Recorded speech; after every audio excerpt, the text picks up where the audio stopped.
Good morning. Hello. Welcome and welcome back to my channel. This is Bookeemonsters. My name is PK. It is Wednesday, December 20th. And we are here to look at the new releases that are set into the wild this week. They are few and far between this week because of the holiday, but we are still going to look at them. Today is Wednesday, so we look at romances. We'll do our best. All righty. Let's see.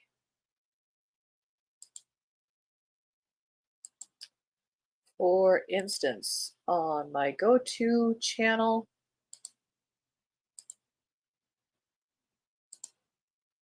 go-to website, they have one book this week. It is called Heartstoppers by Alice Oseman.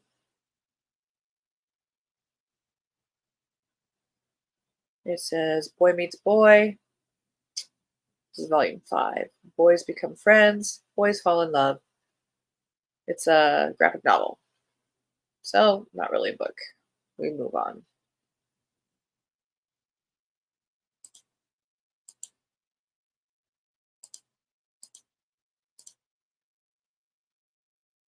Eloisa James, a very big name in romance.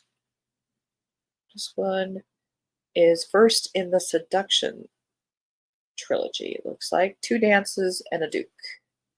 It's 158 pages, so novella-ish. Shamed for her curves and plagued by a mean girl, Bee is miserable until she triumphs over social disaster and wins the hand and heart of a duke. This might be a re-release? Not sure. Miss Beatrice Valentine is having a horrible first season, shamed for her curves by Lady Regina Heywood. Despite Regina's attempts to make Bee a wallflower, Bee finds herself torn between Regina's fiancé, the rakish, quick-tempered Lord Peregrine, you don't want him, and Regina's brother, the war hero, the Duke of Lennox. Bee is determined to marry a kindly man, and certainly no one close to Regina, but both of these gentlemen are determined to seduce her, and one will succeed.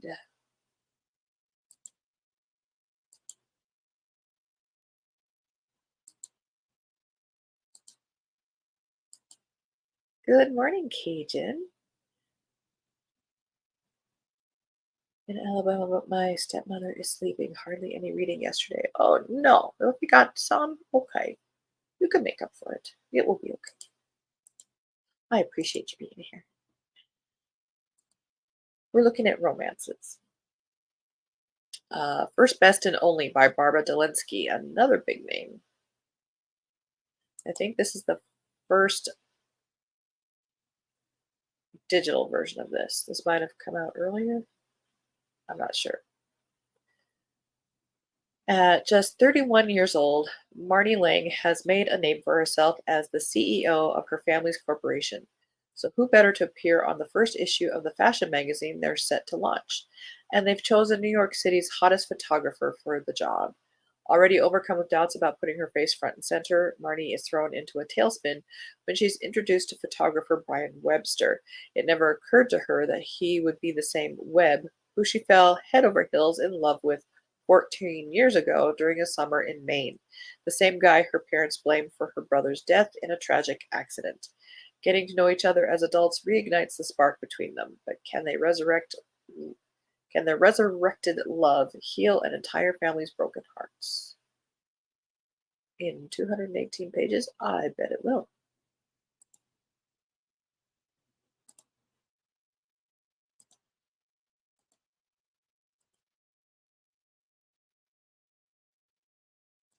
How's it going in Alabama? Good weather? Getting Christmassy? Falling for Your Brother's Best Friend, a sweet romantic comedy by Emma St. Clair, part of Love Cliches, a sweet rom-com. 234 pages. Older brothers are the worst. Older brothers' best friends, however, are the best, except when they don't seem to return your feelings. My crush on my brother's best friend Mason has grown into something totally unmanageable over the years. In fact, I'm pretty sure it's not a crush at all, but something bigger I'd rather not name. And while I know Mason cares about me, I don't think he cares the way I wish he would. That is, unless my overbearing and uber protective brother has been standing in the way. When Mason and I finally find ourselves sharing my brother's loft while he's gone, the dynamics start to shift. Sharing a space with your possibly unrequited crush is its own special kind of challenge. And I've been there, done that a lot.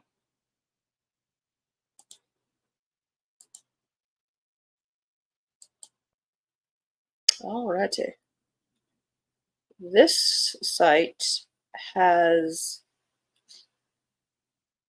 a mix of not necessarily being released this week, so we'll keep an eye on it as we look through. Angry God, a dark college romance by L.J. Shen. Kindle Unlimited, 386 pages.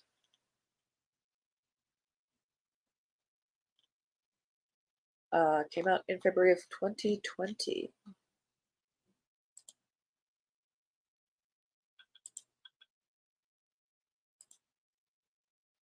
So they're a little bit off.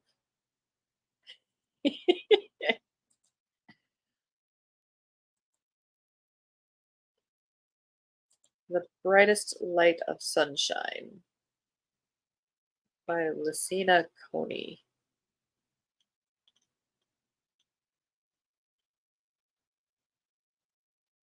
There we go. First in the Brightest Light series. Determined to walk away from a traumatic past, 22-year-old Grace Allen feels ready to take the next step in her healing journey and dip a toe into the dating pool, although she should probably start by making a friend or two, right?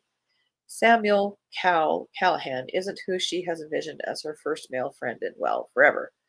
With an intimidating build, tattoos everywhere, 8 years her senior, and a little sister under his care, he is the last person she expected to warm up to. As their friendship evolves, Grace can't help but wonder if Cal is exactly who she's been looking for all this time. Cal can't afford to lose sight of his priorities, making sure his tattoo parlor thrives and taking care of his little sister, especially the latter. He wants to make sure 4-year-old Maddie has a healthy and happy childhood despite their mother going off the rails and her father's blatant neglect. There's certainly no room for love in his life right now, but when a sweet blonde with a veiled past breaks down his walls, he finds it difficult to stick to his guns.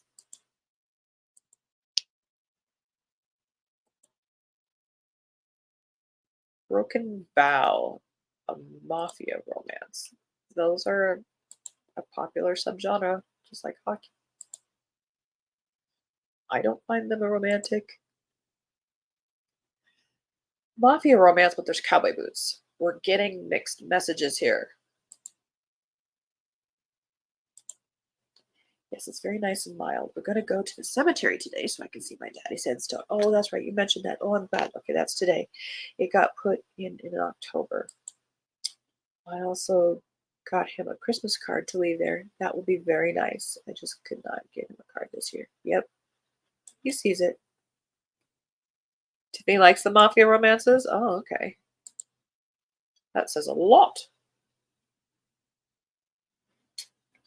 But she doesn't like scary. All right. Broken Vow. Sophie Lark. I'll protect her whether she likes it or not. Riona Griffin is gorgeous, intelligent, and iron-willed. My perfect woman, except she hates my guts. She thinks she doesn't need anybody, but she needs me. She's being hunted by an assassin who never misses his mark. I'm going to stay by her side day and night, keeping her safe. Riona thinks that's a fate worse than death, but I know she'll learn to love me. I'm the hitman. If this hitman wants to kill her, he'll have to go through me first. Okay. We'll have to let Tiffany know about that one. This has very interesting tags. Romance, historical, children's. How is there a children's romance? By Elizabeth Rose. Fifth in the Secret of the Heart. 147 pages. Yeah, near enough. It's got a pretty cover. A cottage in a secret garden is where two strangers discover the true meaning of Christmas. With dark memories of a past Christmas haunting him, Lord Percival Hamilton wants nothing to do with silly kissing bows or any manner of festive celebration at his brother's castle. Deciding to stay away until Twelfth Night passes, he heads to an abandoned cottage in a secret garden in the woods, wanting to escape this burdensome time of year. When he arrives, he discovers he is not alone. On her deathbed, Holly Wakefield's mother gives her a heart-shaped brooch and tells her to flee the evil Lord Neville. Holly and her young brother travel to their grandmother's cottage in the woods, hoping to find refuge. However, they are serfs, bound to their lord and his land, and are not allowed to leave. If caught, they will be punished or perhaps even killed. A woman on the run and a man trying to escape his past are housed together at Christmas time. Now the biggest danger is falling for each other while hoping to keep their secrets. Has potential.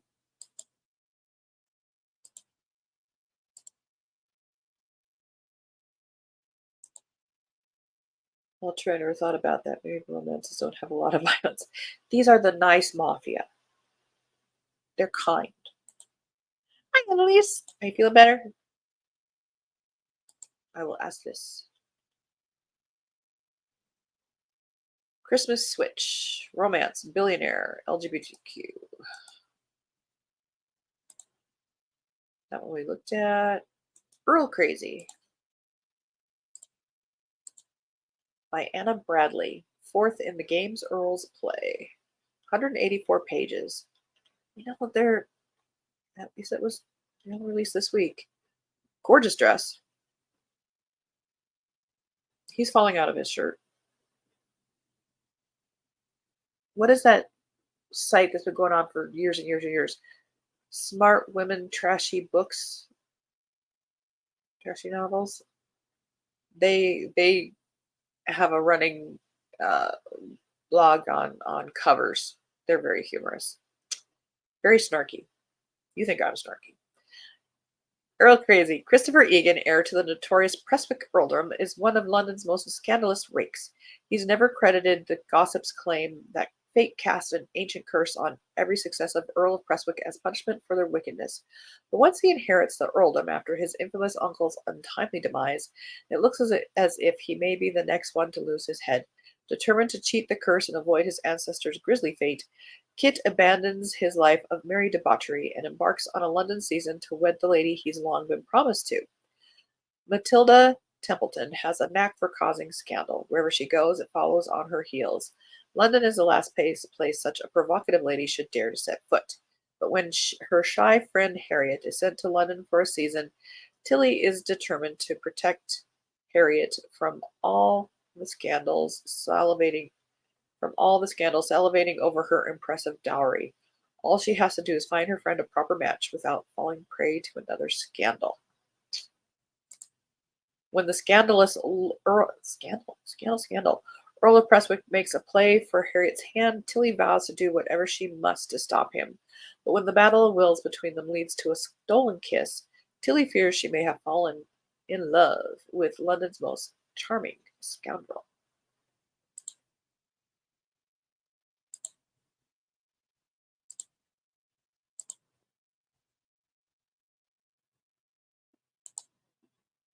Yes, thank you. Okay. Yeah, it's a pretty pink.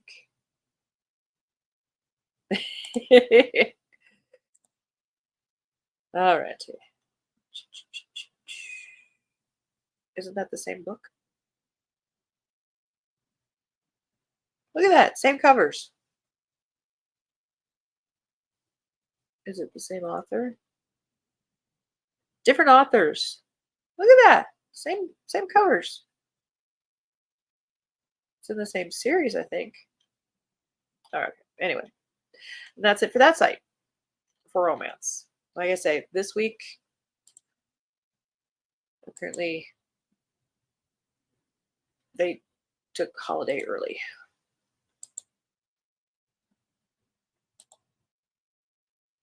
Oh, wow, I've never seen that with the covers before. Yeah.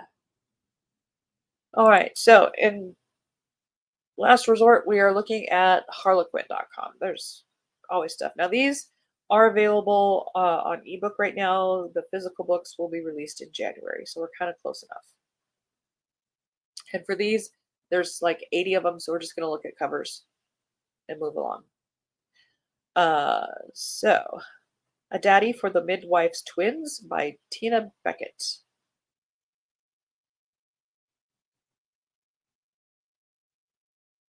That's interesting cover. A Detective's Deadly Secrets by Anna J. Stewart. This is eighth in the Honor Bound series ish. A Marquis to Protect the Governess by Parker J. Cole.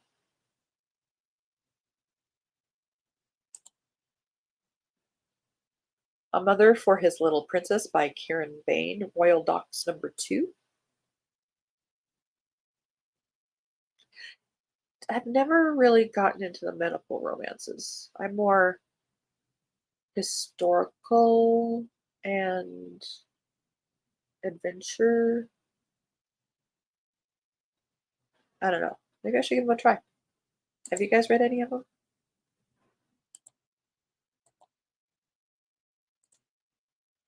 A 9-month Deal with Her Husband by Joss Wood. Hot Winter Escapes number 5. I have come to enjoy category romance, but there are just plots that don't work for me, and the pregnant ones don't do it for me. And they're always pregnant. It's like, good God. A Temporary Texas Arrangement by Kathy Gillen Thacker. Lockhart's Lost and Found number 8. Not a donkey. A Therapy Pup to Reunite Them by Luana DeRosa. A Wedding to Stop a Scandal by Virginia Heath. I have heard that author's name before. This is A Very Village Scandal number 3. An Amish Mother for His Child by Patricia Johns. Amish Country Matches number 4. That's another subgenre, Amish. Amish is very, very huge. Makes you wonder, how did hockey become a romance trope? And Amish. How did these things happen? An Air Maid in Hawaii by Emmy Grayson. I was getting excited, Hawaii, but no, she's pregnant. Hot Winter Escapes number 2. An Uptown Girls Cowboy by Sasha Summers. And she's pregnant. Texas Cowboys and Canines number 6. Bound by Her Baby Revelation by Kathy Williams. Hot Winter Escapes number 1. So we got all 3 there. Wham bam. Thank you, ma'am. Buried Grave Secrets by Darlene L. Turner. Crisis Rescue Team number 4. That sounds kind of cool. Cinderella Assistant to Boss's Bride. Billionaire Bachelors number 3 by Allie Blake. Cinderella's Kiss with the ER Doc, Scarlett Wilson. It looks kind of 4th of July-ish back there. I know retro romance is coming up in the spring months. I can't remember which one it is, but going back and reading these is kind of fun. We're going way, way back too. Yes, I need everything in romance on board. Yes. Claimed by the Crown Prince by Abby Green. Hot Winter Escapes number 3. She's wearing, looks like a gorgeous green dress. She doesn't look pregnant. Cold Case Kidnapping by Nicole Helm. Hudson Sibling Solutions number 1. Colton's Yuletide Manhunt by Casey Cross. The Coltons of New York number 12. Danger on the River by Tara Taylor Quinn. Sierra's Web number 14. Dangerous Ranch Threat by Karen Kirst. Falling for the Enemy by Catherine Garbera. The Gilbert Curse number 3. And those mashed up 2 together. Finding Their Way Back by Jenna Mindel. Okay, she looks 15 years old. Fling with the reclusive billionaire Susan Meyer. For the Sake of Her Sons by Ali Pleiter. True North Springs, number 4. Two Ginger Twins. Race of the Cowboy by Marianne Wilson. And a mashup of 3 books. That's pretty background. And we got the mashups. Her Scandalous Amish Secret by Jocelyn McClay. Hill Country Home by Kit Hawthorne. There's no people. Look at that. That's pretty. Honey Ever After by Sasha Summers. Also no people. That's okay. How to Win a Prince by Juliet Hyland. He looks very skeptical. I'm like, ew, get away from me. Hunted in the Mountains by Addie Ellis. In Bed with Her Billionaire Bodyguard by Pippa Roscoe. Least Likely to Win a Duke by Emily E.K. Murdoch. The Wallflower Academy, number 1. A Liaison with the Champagne Count by Bronwyn Scott. They are very into each other. Look at that. Lord Lambourne's Forbidden Debutante by Lucy Ashford. Oop, more mashups. Miami Marriage Pact by Nadine Gonzalez, Miami Famous, number 3. Montana Witness Chase by Sharon Dunn. You'd think we have like twice the population with all the Montana books, but we don't. One Forbidden Night in Paradise by Louise Fuller. She also has a great dress on. Gold. We'll finish off the page. Overnight Inheritance by Rachel Bailey. Marriages and Murders, book number 2. Paternity Payback by Sophia Singh Sasson. Texas Cattlemen's Club, Diamonds and Dating Apps, number 7. And then a mashup. And Point of Disappearance by Carol Erickson. He is solving something, but he's also doing Hamlet because he's holding a skull. All right. We ran out of time. Hey, Mary. Nope, sleeping is good. Sleeping is good. Good morning and happy Wednesday. Good to see you. Are you feeling better? Hope so. Yeah. Cajun says, morning. Hi, Cajun. Good to see you. Moving slow this morning and not very sharp yet. No coffee has been consumed yet. That will help. That will help. Good morning and thanks, PK. You bet.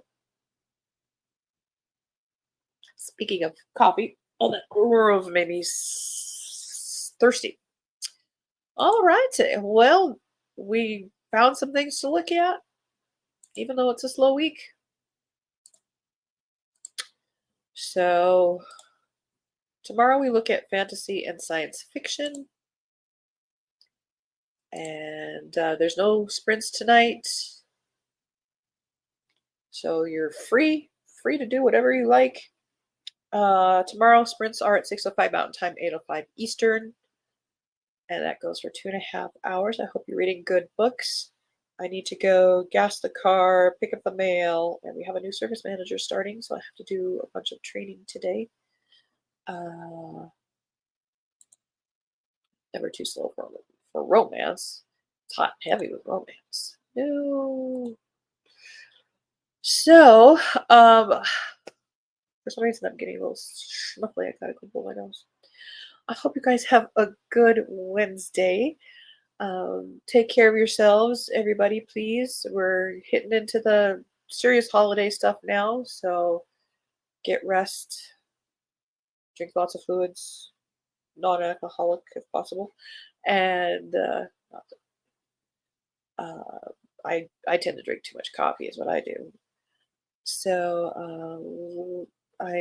as the